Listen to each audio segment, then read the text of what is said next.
Hey guys, it's B. Welcome back to my channel, or welcome if this is your first time joining me. I just wanted to hop on and give you guys some channel messages that have been sitting with me. I feel like I have to share them.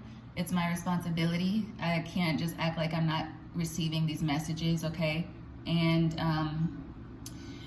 some of the channeled messages that I got in my end of September readings are very relevant to what I'm going to say next. But there are a few different layers of channel messages that I've got, and I figured it'd be smarter to just do them all in one video. So first things first, I'll get the lighthearted one out of the way first. So somebody is pregnant, or maybe multiple people are pregnant. If you are pregnant or you're expecting, congratulations to you. I saw a baby when I was channeling recently, an adorable baby, peaceful, happy, healthy sound, okay? So congratulations on your pregnancy, and I feel like you might have some intense cravings, and it may actually work out so that you create dishes. Maybe some of you are cooks, but you'll end up creating dishes that you end up liking from your cravings. Like your weird pregnancy cravings will end up turning into some nice dishes for you that you'll want to keep in rotation for your family as you go forward. So that one's nice and cheery. Really happy for you, okay? Whoever that's for. Next, there was, and I wonder if I should do this one alone because this is an old channel message. I got this channel message even before I started this channel. But it came back to me the other day, so I figure it needs to be said. And this one is about like some kind of a crime ring. It could do with insurance fraud. It could do with a car sting operation. There's like some type of long-standing crime ring that is under surveillance, and they're probably going to be caught. This could be money laundering in a car sales setting. This could be some kind of something to do with, I wanted to say automation, but automobiles, the auto industry in some way, shape, or form.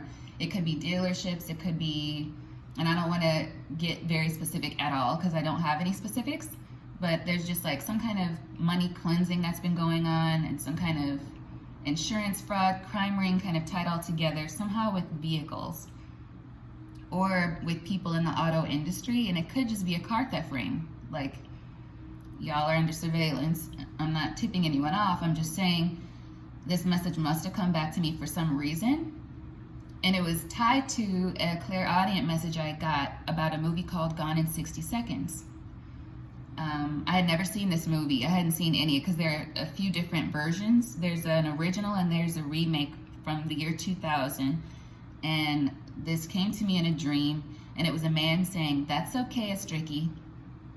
That's okay, Astricky." And I was like, what is an Astricky? So I Googled it, and then the movie came up, Gone in 60 Seconds. I wanted to say 67 for some reason, but Gone in 60 Seconds. And there's a character in that movie named Astricky, and that is about a car theft ring. But there was nothing in the movie that I could make sense of with the message, the clairaudient message, "That's okay, Astricky." And it was an older gentleman who said that in my message. I could see him. He was like sitting in a police-style desk, and he just said, "That's okay, Astricky." So I don't know if that means anything to anyone. The man who made the original movie, this was a passion of his. I looked him up. His name is H.B. Halicki. And he actually passed away while filming the sequel. So they were doing that, I think it was in 1989. He passed away during filming of the sequel in a tragic car accident. And it was like he was a thrill seeker, it seemed. Like he really loved this concept, and so he was all in, and he did all of his own stunts, and that ended up being his demise. But someone carried it on for him, even though that movie wasn't made, the sequel, when he passed away. Somebody did pick it up and make it in 2000, and in that movie there is a character named Astricky. So I don't know if that'll mean anything to anyone. H.B. Halicki might have said, "It's okay, Astricky," and I don't know what that'll mean, but I feel like I have it off my chest now. I've given the message. And separately, there is some kind of car theft ring, something that's been going on that may eventually get caught, maybe sooner than later because it's being surveilled. Also, if you want to just watch the movie, either the original was in 74, I think, Gone in 60 Seconds, and the remake remake was in 2000 that carried on the legacy from H.B. Halicki. So I don't know if that might give some of you clues, if it makes sense to you, if the car situation resonates at all. Please check that out, okay? And then the more serious message, okay? So in my end of September readings, I got some channeled messages, and they were, I get a lot of messages in different tongues, in different languages, some that aren't used so much anymore, some that are just very foreign to me. But all the messages that came through, no matter the language, they were kind of about politics and nations and leaders and decoys, agents, war, essentially. And I didn't want to say it when I was doing the readings last week, but I feel like it is something about that. So I feel like there may be something coming up, and I know I'm not the only one who feels this. I'm not. There's probably something coming up on a global scale. And I don't say this to intimidate or scare anyone, but I just think it's important for people to be aware, because we get so used to our daily lives, we forget that there's a certain few who control the many. And right now those certain few are doing things that I think will result affecting people on a global scale. So I don't know what you can do with that, but I felt I needed to say it. I've had a few, in addition to those messages last week that I got clairaudiently, there have been messages, dreams, and just involuntary things that have come through to me, automatic writing even when I'm texting, and I'm getting the names of certain chemicals, and I look up these chemicals, and they're chemicals that are used in certain activities that are not friendly. I'm not going to say the names of those. I just don't think it's necessary, but there's that, and then there is a dream I had that was just really destitute, okay?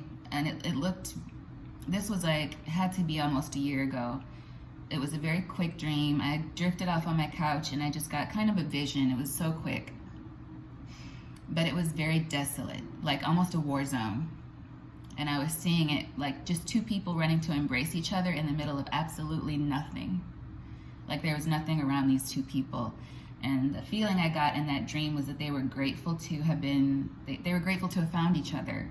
And I guess that's a silver lining, but it was not a pretty picture. Around them, it wasn't gruesome, it felt very desolate, very empty. And I just think people should be aware and pay attention. I know I'm not receiving these messages for no reason. I learned my lesson this morning when I found out some news. And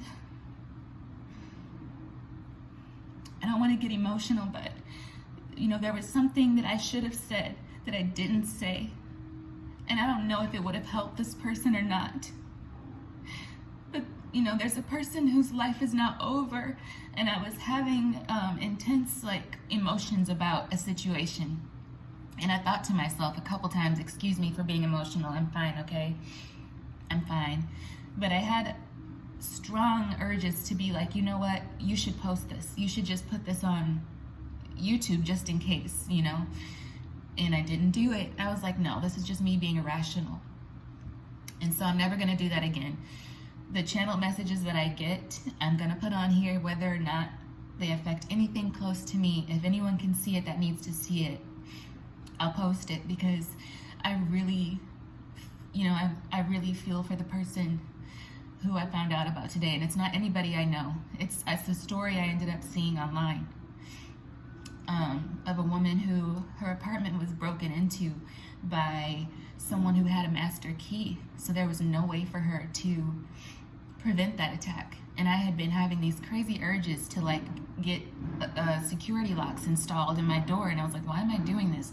And I was so suspicious of the people in my apartment building, and I was like, why? They haven't done anything to me. But I was like, I even hired somebody. I was like, I need somebody to come and install a security lock on my door so that nobody can use the key to get in.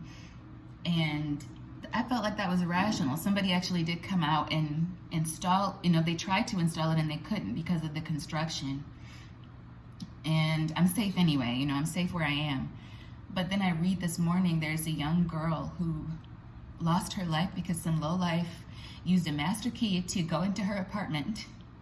And the day I had somebody come to my apartment to try to install that security lock was the day she disappeared. she's been missing for 8 days. I checked my receipts and I was like, that is the same day. I was like, you know what, thanks for trying to install this, but I guess it's just not gonna happen. And I felt some deep regret this morning because I don't know if she would have seen it or not. There's no way for me to know, but I think that was a lesson for me, especially in this retrograde, to just act, any of you, if you have like a gut feeling, and I say this, and so I was extra disappointed in myself, like, I can't believe I didn't just say that. That could have helped her. And I actually channeled her first name last week, and I didn't say it. I wasn't recording or anything. I just channeled her first name, and I thought it was related to something else. And so, not that me sharing it would have changed the outcome. I have no idea what me sharing it would have done, but I feel like that would have been at least me doing my part. So I'm never going to make that mistake again. And if I get a message, I'm gonna share it. And so I'll stop recording because I'm getting too emotional, but this is definitely teetering on Queen of Cups reversed. I don't want to be too emotional, and I'm okay, so don't, I'm not a victim. I just was feeling for her because when I was wanting to get that lock installed, I felt the fear. Just like with that other video I posted, a while ago, I could feel the fear. And so the fear of somebody doing that. And this girl was only like 19. And it's just not, life is not fair. But I was just like, really? That's really shitty. And I heard some other intuitive people on YouTube. I think they were also picking up on this girl's energy. So I don't know if she had kind of watched different people on YouTube, or if she was already on Tarotland, or if she would have even realized that that was for her. But it was for her, apparently. And I felt like, wow, I can't believe, it hurt. It just hurt. So I had to cry. I thought I was all cried out. I wasn't. When you have these gifts, you have to learn how to use them, and it might take time. It might take practice. And I never had those things, especially growing up in a really devout Christian family. Any kind of dreams or whatever I had, it was just easily dismissed, and I ended up forgetting it until recently. So that's okay. I feel like the lesson I can take from that, because it's not about me, truly it's not. It's just that if I have the need to share something, or if I get any kind of inkling, I'm gonna share it. And but yeah, those are the messages. So there's somebody pregnant, congratulations. There's a car theft ring. There's a message that it's okay. Astricky, I don't know if he meant it's okay that that character was written into the movie. I don't know why it was. But that's not about, that's something for whoever needs to hear it. And then on a global scale, just be aware. Maybe follow the news to see what's happening. And I would say don't panic about anything that's happening, because panic doesn't do anything but muck everything up, right? So instead of panicking, because people will panic if something does happen on a global scale. That's when everyone will go crazy and go to the store, and then people who really need things won't be able to find them. So instead of panicking, maybe just be cautious and prepare. If the stores get crazy, if something happens, instead of going and buying a ton of things at once, maybe when you go to the store, you can make a note to pick up an extra XYZ, pick up an extra case of water, pick up an extra set of paper towels or something, just so you won't be out in case something does end up happening. You'll be prepared in a way. And I don't think there's a need to panic. I just think there's a need to be aware. Okay? So thank you for listening. If you stayed with me this long, I thank you for bearing with me. And I'm sorry I got emotional. That was just kind of a lot for me to face this morning because I wasn't proud of myself in that moment. But anyway, be good. As always, I'll be back very soon. I'm actually going to do a general reading tonight because I think it's necessary, especially with retrograde going on. But I'll check back in with you guys soon. All right, bye.